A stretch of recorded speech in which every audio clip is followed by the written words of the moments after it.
short person, and there was literally nothing of her. She had made a deal with God.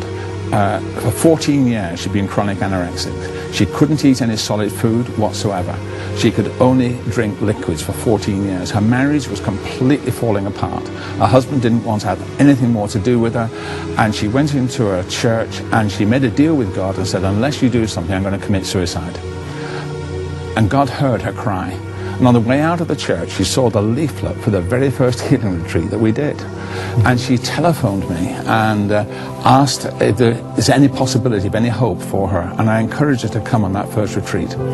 She didn't know Jesus. She knew about Jesus at that time. But on the very first night of the retreat, where we teach about who's Lord of your life, she actually discovered that Jesus needed to be Lord of her life.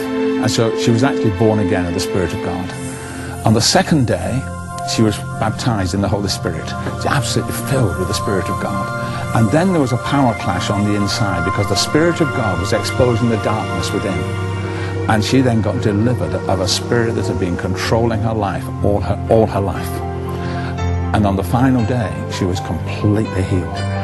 At the end of the retreat, her husband came to collect her, reluctantly, because he didn't really want her back. And it was snowing, and his car got stuck in the snow right outside our centre, and he couldn't get out. So he had to come in. He wasn't a believer.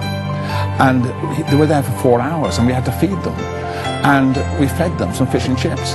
And her husband watched this woman who'd only drunk liquids for 14 years eat a place of fish and chips. What effect did it have on him? He was totally astounded. His mouth was wide open, because he expected her to really to drop dead, because how could she possibly take in that food? But she took it in. She was completely healed.